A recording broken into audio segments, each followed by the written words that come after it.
this working? Can you hear me? Yes? Okay, great. So hello, everyone. It is my great pleasure to welcome you to the final event of this year's edition of Critical Dramaturgy. This year, our program, which is a collaboration of Curziv or Kulturpunkt, my organization, and Speed, Nina's organization, was tackling the topic of humor as an artistic strategy and as a tool for social criticism. Tonight with us is Krõõt Juurak, an artist, choreographer, comedian from Vienna, but originally from Estonia. And before I address Krõõt, I would just like to say briefly a few more words about the program.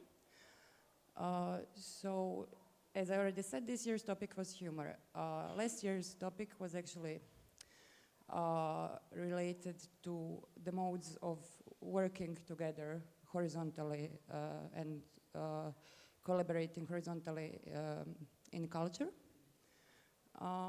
So it might be a bit surprising, perhaps, that we actually had, this year we had a program that was titled Work, which was the working group that Krõõt led. In a way, it really made us feel very, very happy that you proposed the topic of work when we invited you to do something related to humor.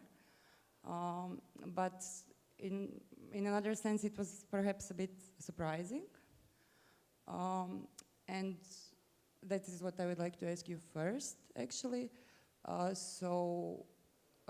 We discussed yesterday how you originally wanted to make it about fun, but then you changed your mind and decided to base your working group here around work. So can you maybe tell us about how this decision came to be, how you decided to tackle humor through work?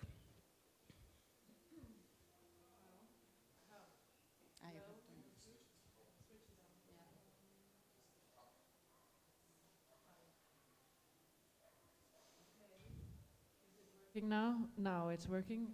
Hi, hello. The working group with the title Work, well, honestly, it seemed more fun than having to work on fun.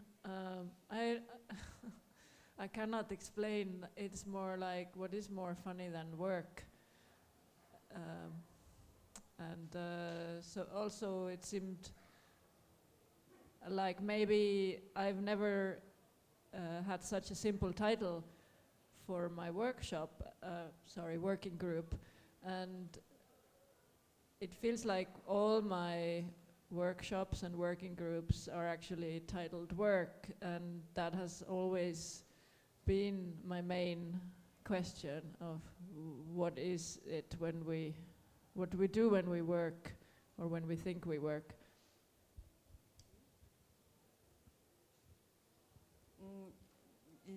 Maybe when we talk about workshop titles, I met you 6 years ago attending your workshop in Impulsstans on auto-domestication, and some of the things that we worked on in this working group on work and also in auto-domestication were quite similar.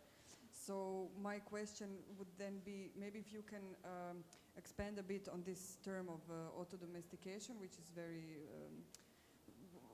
shows up a lot through your practice, and also how you treat,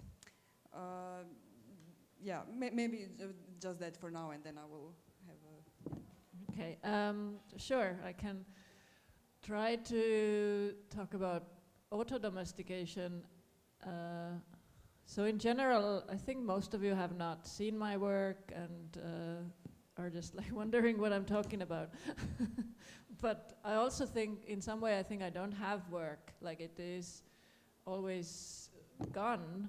It feels like it's always gone, like, because the performances are, once you've done them, they're they're gone.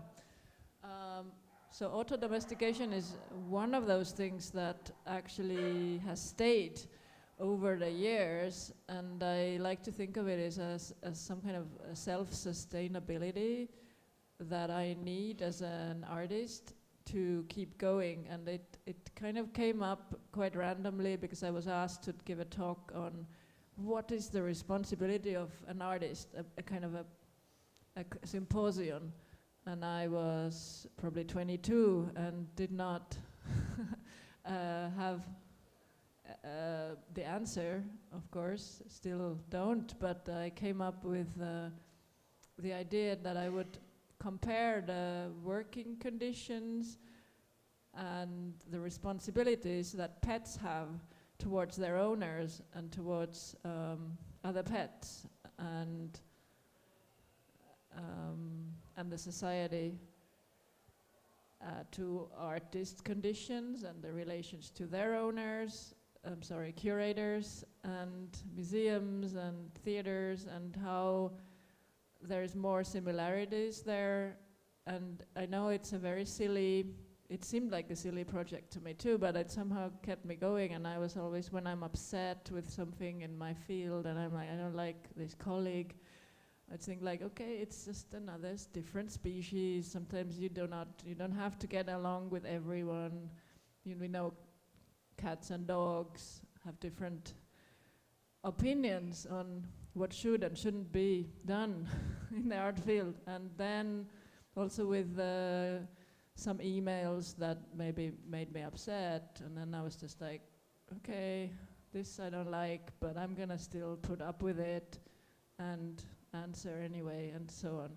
So it's just helped me like feel more chill and less like I have to fight the rest of the world and just be part of it. And also this then led to this other project. It is not to put the value of pets down, but rather to elevate it, and then performances for pets came up after that, but later.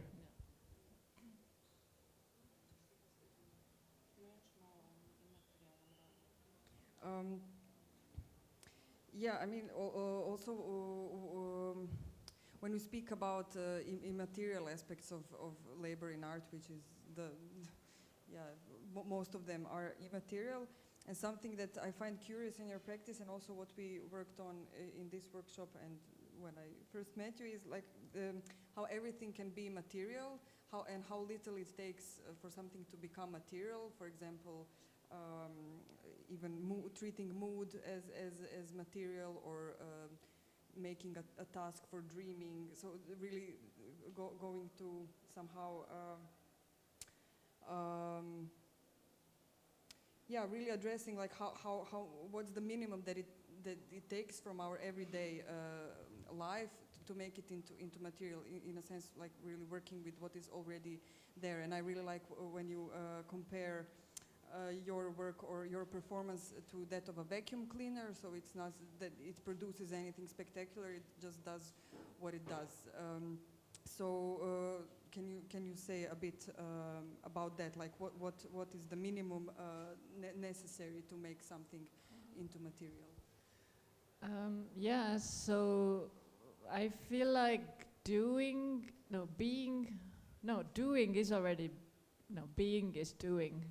Being, like, just we are, as whoever we are, we're doing a lot by just being, and then that's like the minimum the minimum production. When you go to sleep, you dream, like the things you do that maybe we don't value as work. I'd like to say like that is the best type of work that we do, and it's as valuable as making a big effort or making something look professional.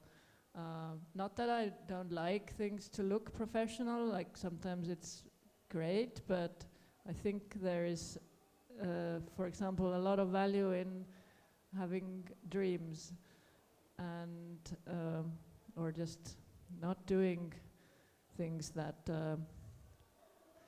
look a certain way. yeah, surprises are also, I mean, that maybe has to do with boredom and surprises too. Okay, yeah, maybe to stay on the doing things side of things, to get back to that for a second more, because I think we will get back to not doing things and to procrastinating, and but yeah, let's stick with what counts as work at this moment. So yeah, a lot of your practice deals with what is usually seen as the work that is surrounding the artwork. So I'm talking about different kinds of work that go into mediation of artworks, or as you mentioned already, the example of, I don't know, emailing prior to like all of the arrangement that needs to be made. And in your practice, that's like that work that is usually seen as something around and not central, quite often becomes part of the artwork itself.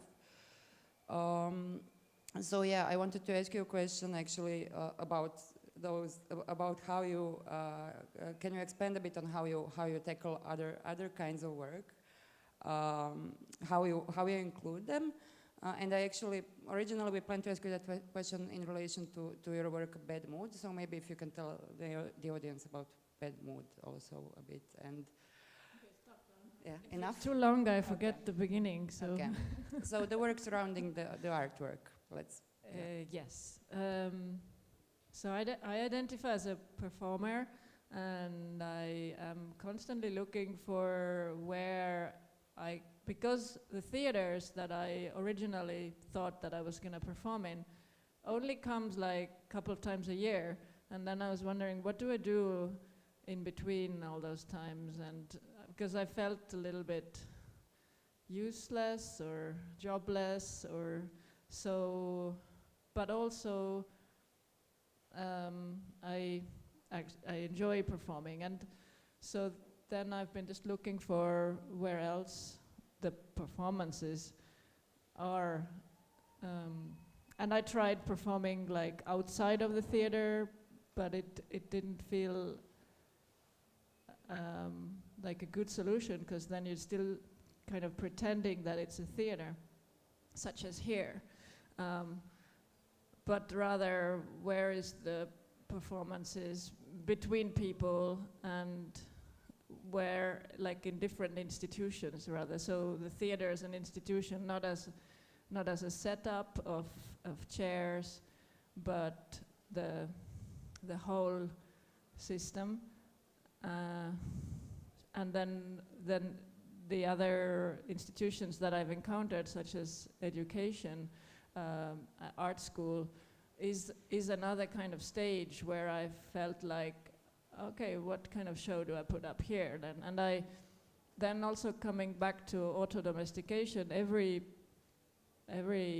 artist is a performer in the sense that, yeah, like a vacuum cleaner is a performer, but also in the sense that you have to perform yourself, and the products that you make are only secondary in many ways, and also in terms of what the value that artists bring to the society is not so much in the artworks, but in, I assume that the majority of the persons here are artists, that it's what we are as persons going around in the street and pushing the rent prices up just by being around. So that's like our actual value, and whether we make stuff or not it's up to if we want to do it or not. So I like that. And with Bad Mood, I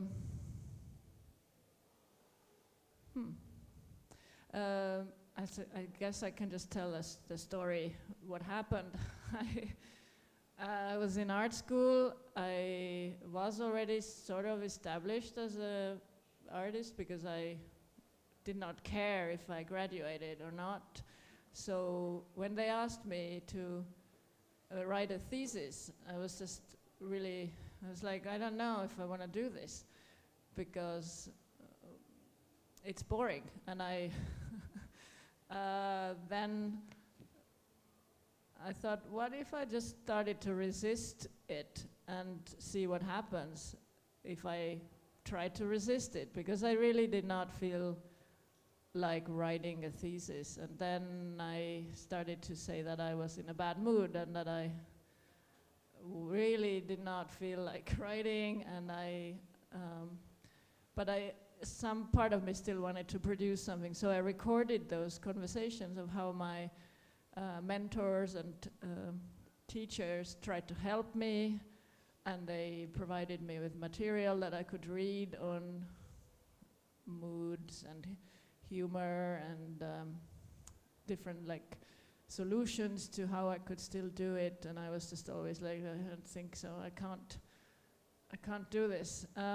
In the end I failed, and then the defense also I included that afterwards into the end of the thesis, and then this one got accepted and was even celebrated as a work. So in the end it turned out good, I guess. Like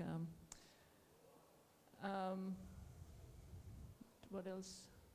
And the bad mood then is a work that's just a mood, and then the thesis is what I would call the documentation of that mood, because I also performed the mood, and not so much that I was trying to be in the bad mood, but I did not make any effort to be in a good mood. So it felt very relaxing, like less work than usual, less socializing, less all of that, yeah.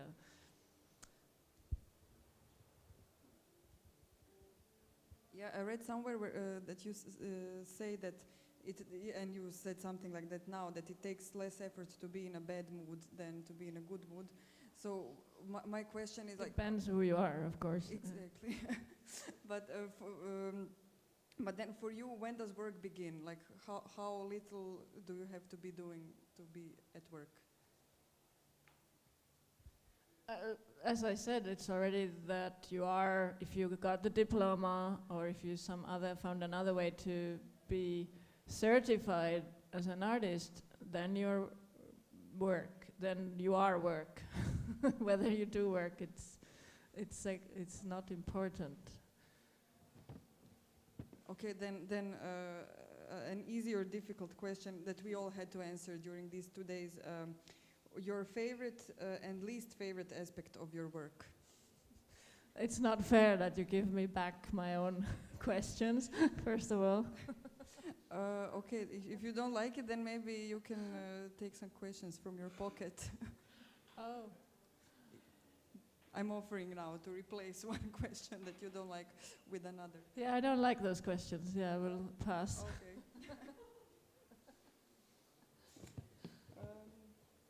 Okay, then you don't have to answer your question. And Hana, do you have a question? Yes, I would like to stay actually. Wait a moment, maybe because I do have these questions that are from some of the people in the audience.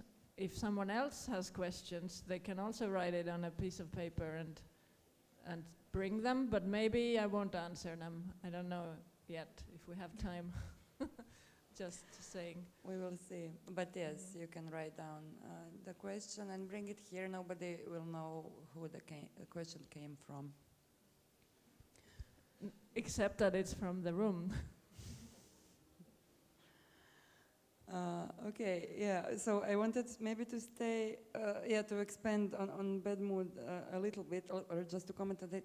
It was super relatable for me, like the being, because it's a documentation of you being in a position when you are kind of unable or not willing to do something, which in this case is writing a thesis. And it also goes in like all of the different reasons why you don't want to do it, and one of the reasons is, as you explained, the fact that you somehow oppose to the fact that that it needs to have a certain form, which is very like formulaic. So yeah, I just wanted to maybe follow that line and go a bit in other, like maybe now is the time to actually address how you use procrastination, how you use boredom, and how you use sleep in your practice. I was just so for a moment I was imagining, oh my God, what if my mother was in the audience and she'd be like, what do you mean procrastination, boredom, and what? Sleeping. Sleeping, yeah, that's. I don't know if she would approve of that, but maybe I do this also to to oppose my my mother. By the way, who is an artist as well, so it's a contradiction. But I forgot the question. Just to talk about boredom and procrastination. Yeah, but why it is why it is okay? So. Not the best way to phrase a question or the most original one, but why is it so inspiring to you as an artist? Why it's so inspiring? I don't know if it is inspiring. It's just that that's what I feel a lot of the time, and I don't want to feel then less valuable or less lesser than the persons that feel inspired all the time. So I'm like, this is my inspiration, it's boredom. That's my, where I work from, and I guess I'm just trying to deal with that condition that I am, and not, like, it helped me that I didn't have to pretend to be enthusiastic when I wasn't, or to pretend that I was interested in things when I actually wasn't, and that for me that was just maybe a starting point. And lately I've started to feel like I am interested in things, and it's surprising, but it was a long journey.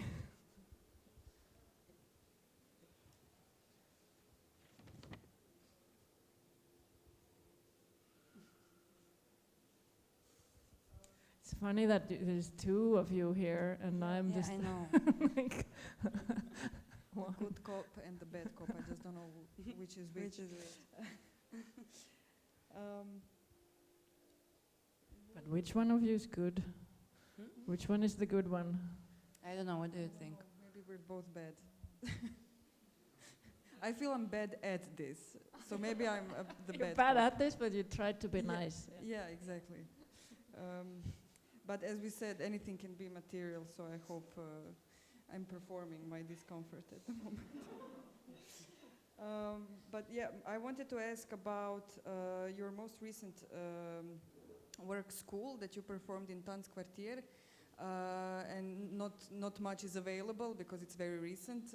So maybe you can tell us a bit about the methodology that you used, and I read in the announcement that you were dealing with deschooling and unlearning. So maybe you can share a bit about the process. Yes, sure.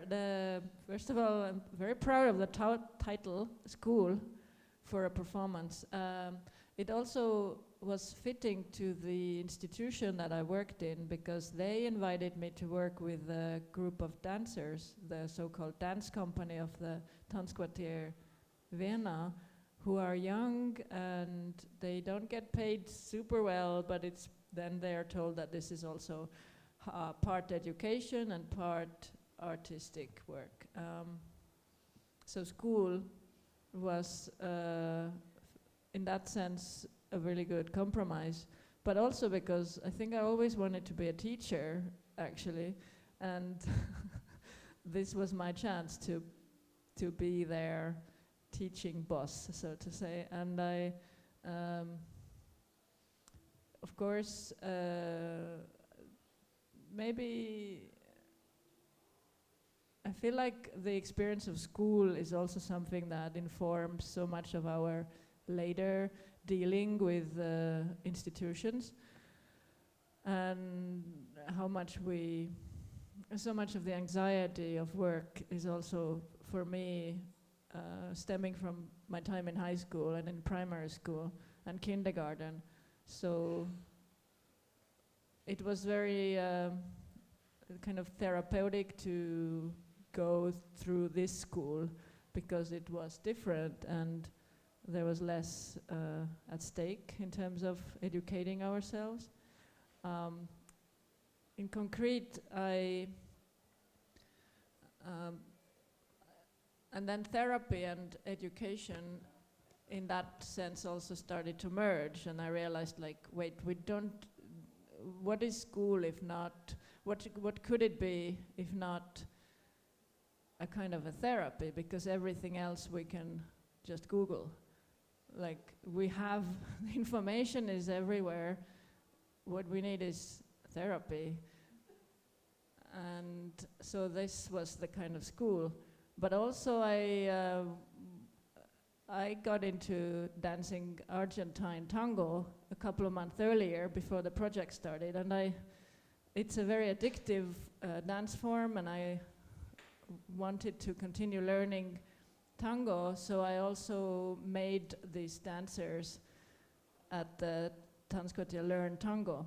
We had 18 tango classes, and then we showed what we had managed in 18 classes, and it was pretty good, obviously, for the amount of learning, and I'm glad that I also kind of got them to be sort of enthusiastic about it, even though they weren't to start with, and it's very challenging for people who always danced alone to suddenly be in close proximity, and so learning in itself was a lot of fun, and it's like the challenge of learning when one is already a grown-up.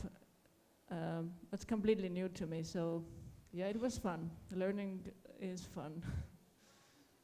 And in the end, the other topic was comedy, which we didn't learn, but the end result, it was somehow us talking to the audience mixed with tango dances. I guess that's all that happened.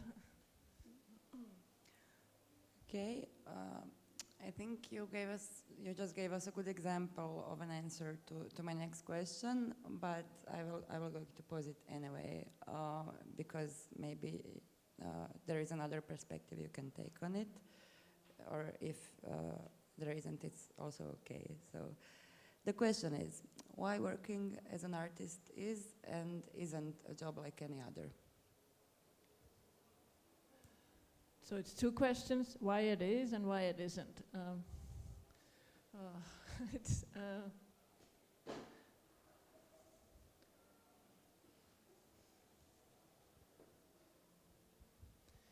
It is like any job because it is.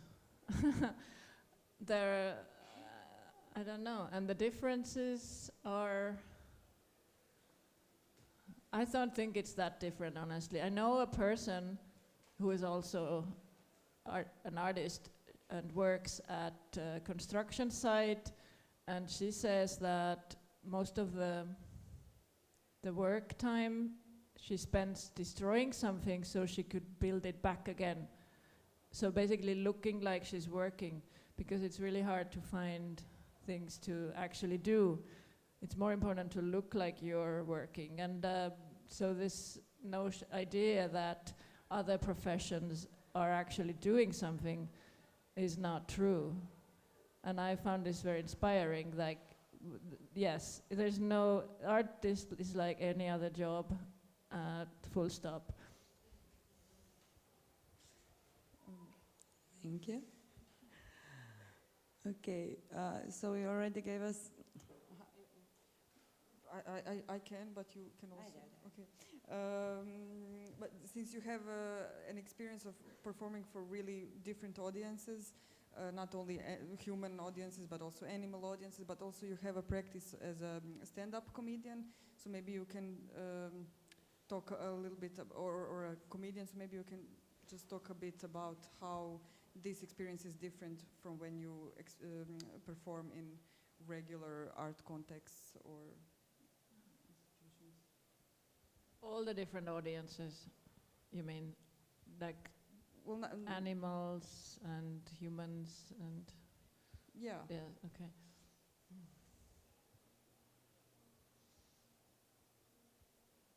Well, it's nice to hear that you're saying like I'm as an established comedian. Actually, I've performed only for. I started doing this a year ago, and so it's not that I'm very established. But I also felt the first time I went and stood on a big stage, and I said what I said, and everybody understood and laughed. It felt like, wow, I've been performing for the wrong audience for my whole career, because the people in the dance and performance context, they don't like humor. They hate laughing, and I've been so used to everybody just having like the straight faces, and it felt, I felt overwhelmed by, I felt understood for the first time. And on the other hand, I like the challenge of maybe not being understood as well. And who knows? Same goes for performing for cats and dogs. It's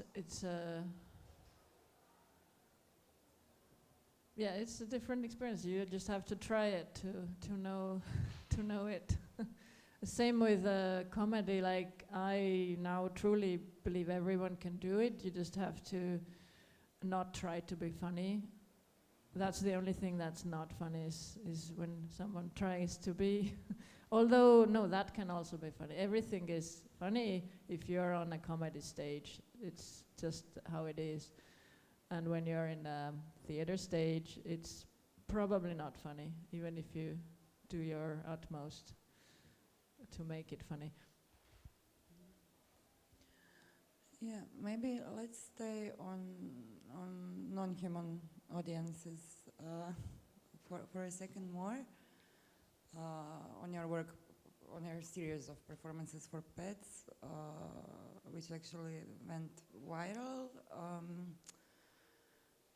over Vice. On this, I actually tracked down the original article that went viral, and I found the title really interesting. I don't have it written down right now, but it was something on the line of imagine these artists get paid to perform for animals, to behave like animals. What I found, yeah, something like that.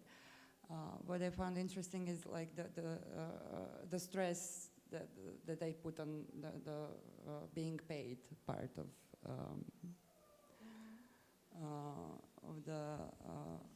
the title. Yes.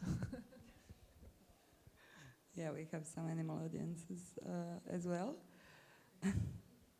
So yes, my next question would actually be related to. I didn't answer that one. I didn't answer yet. Yeah, you can comment. Yeah. But what did you ask? I didn't ask yet. I was in the middle of a sentence. So yeah, I wanted to say a little bit on the difference between paid and unpaid work, actually.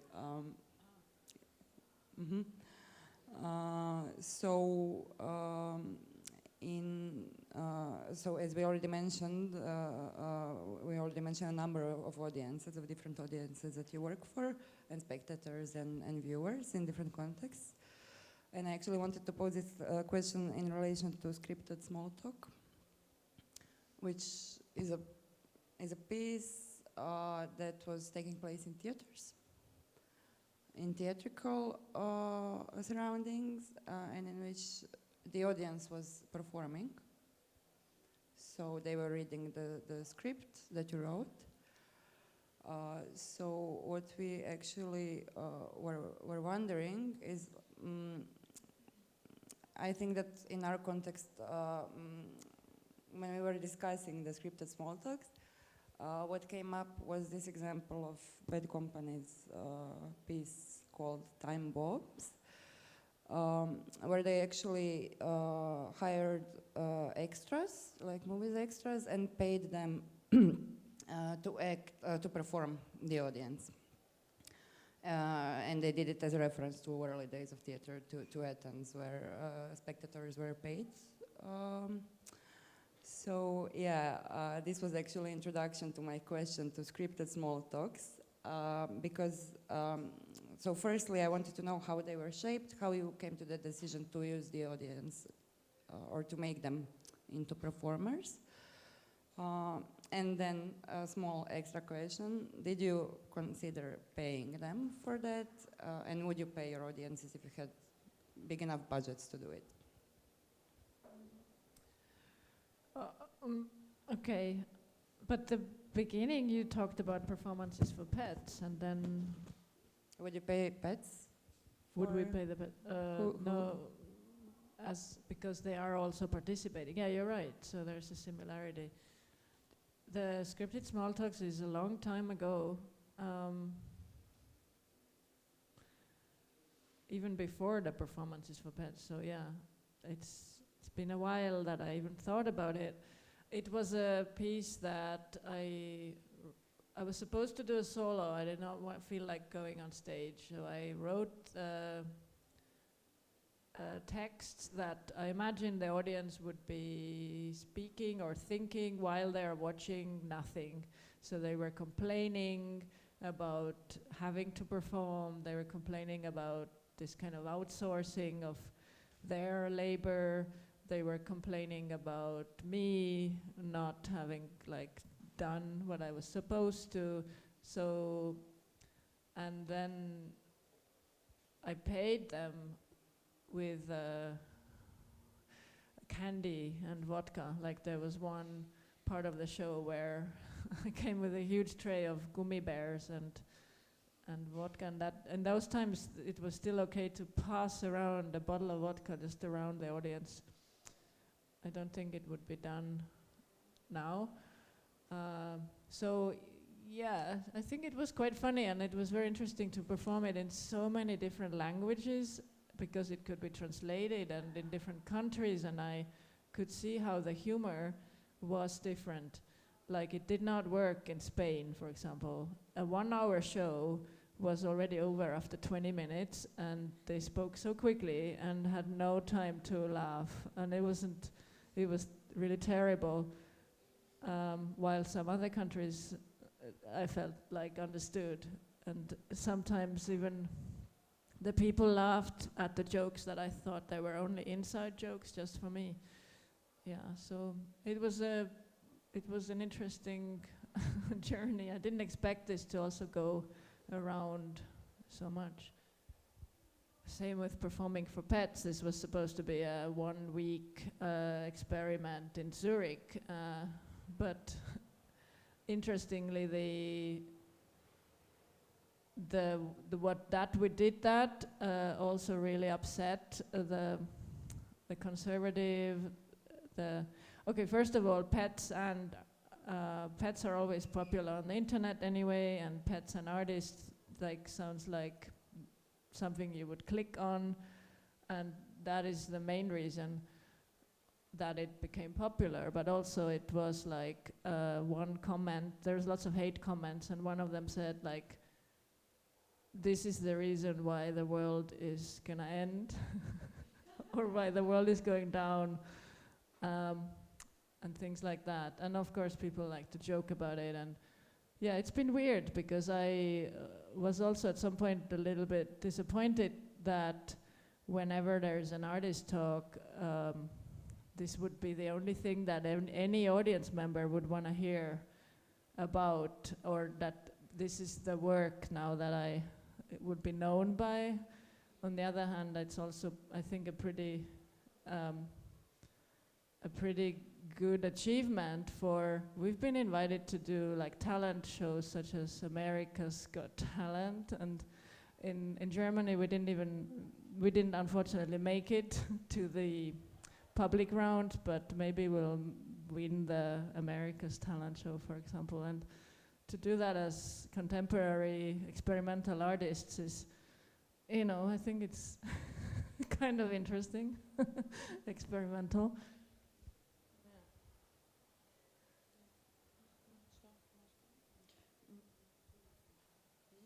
Yes, speaking of audiences and audiences working, are there any questions from the audience, maybe? No? Yeah, unfortunately we Okay. cannot pay you, but But also I wouldn't pay the audience even if I had the budget. That was your question, right? Mhm. No, I think that's the deal. We're getting paid and you're not. And like we have to work within this structure. no, but yeah, I do have to apologize. I didn't know about the vodka and the gummy bears part. That completely changes my perception. They did get some compensation, absolutely, and not bad, so. But also speaking about small talk, I mean, I didn't, when I read it, I didn't feel as if it was small talk because it was actually quite full of content and quite funny and entertaining. But I wanted to, now it came to my mind, I heard once that there was a course on small talk in Berlin in an art school because they wanted to teach their students how to be good at networking, and really mastering small talk is one of the ways you become that. So, and yeah, as a person who is very bad at small talk and find it very annoying, like what do you think about this type of schooling artists for the art world? Well, I think it's great. Better small talk also makes more interesting conversations, maybe. I don't know. I cannot say. I think it's a lot about who did it and why. Like, I don't think that also that a small talk course is gonna like change personalities. Yeah, I also see what you're aiming at. Like, yes, this is like the production of effective and well socialized artists.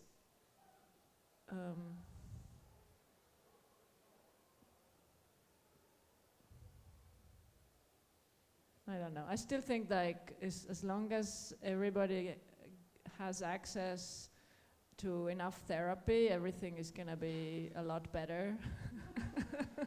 Then you can handle small talk courses and all other kind of things.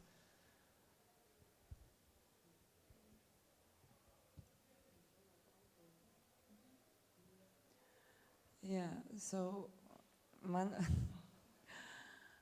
I don't know why the topic of small talk actually, like the first association I had in my head among your works was internal conflict, which is, yeah, maybe it's best if you tell us more about the work. I think that's much better than I try to explain it.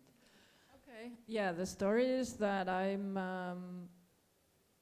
5 curators approach me who are doing a joint exhibition at the Appel in Amsterdam, and the Appel is also a part educational, part professional, and they tell me that like work from me, that they have a very little budget, but that they're willing to help me in other ways with their immaterial means, and then I proposed to them, not immediately, but after some time, I thought that this would be funny if my work for them, for the exhibition, will be a conflict between those 5 people. And it became a really, that every time they met, because they had a lot of presenting to do, and every time they presented their exhibition, some disagreements and arguments started at some point, especially when they talked about my work, and there was like some dramatic elements, like somebody would leave or slam the door, and that then this kind of gossip and rumors that, oh my God, this exhibition is not going well, they were really spreading to the point that the director of the Appel bought all of the 5 access to a spa to that they could relax. And at the opening there was also crying and so on. And then to my to boast a little bit, they are really getting on very well even to this day. And partly thanks to that, having had to perform fighting together, and like that somehow there were tensions. Of course there were, but that they could use that for their work. It seemed quite productive. Yeah. Yeah, thank you. So I don't know, maybe now is the time for the audience questions or the pocket questions.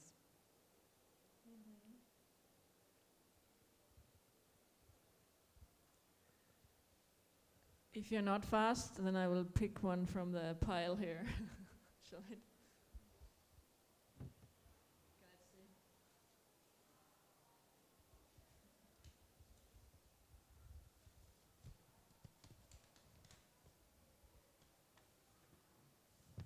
Recommend us a movie that inspires you. Oh my God. I haven't watched a movie in so many years. Really? Yes. I have a 5-year-old child. Watching movies is not one of those things. That's hard.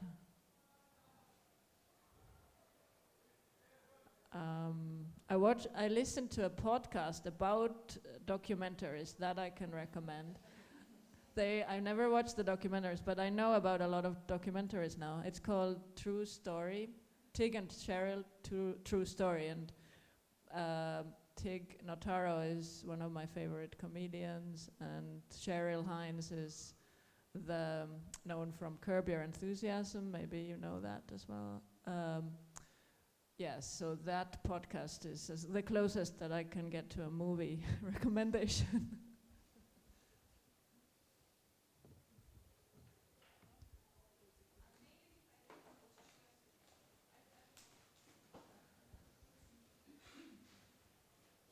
Hi, I wanted to actually ask about the gummy bears and paying the audience in food. Is this something that just happened, or is it something that you thought about before?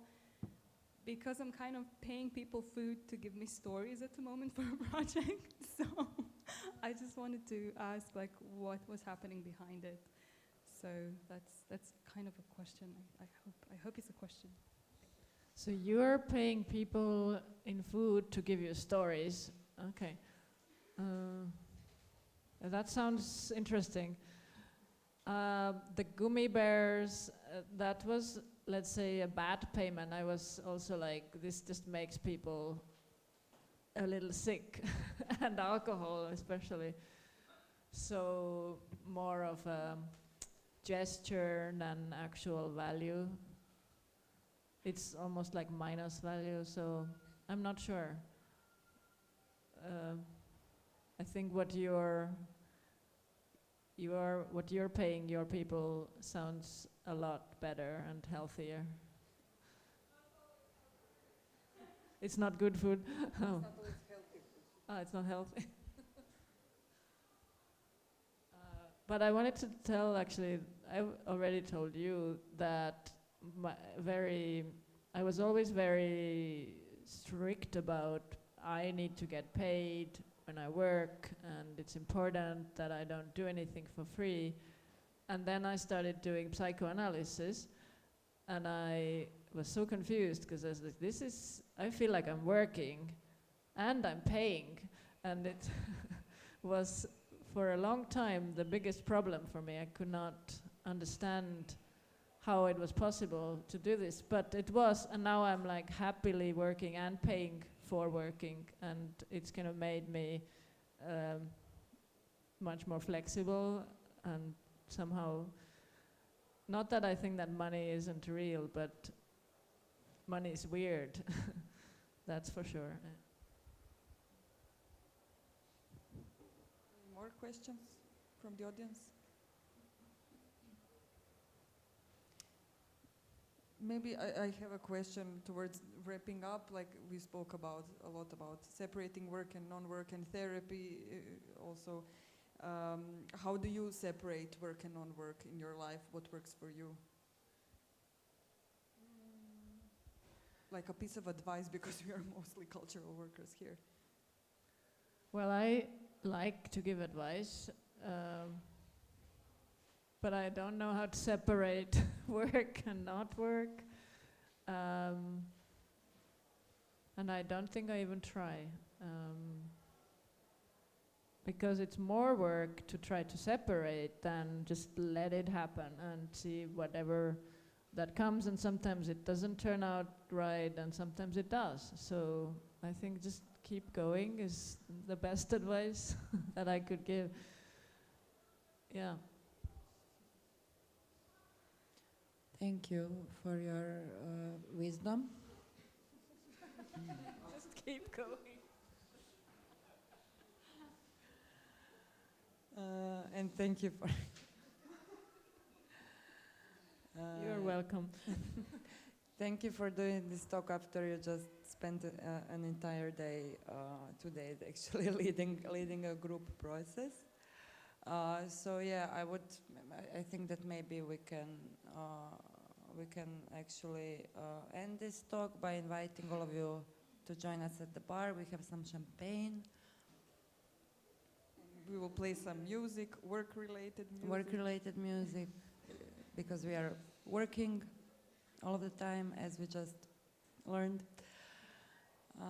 So yes, thank you, Krõõt. Thank you. Thank you for the questions, and thank you for being here and listening. And if there is anything else, yeah, you can also talk to us afterwards. Good.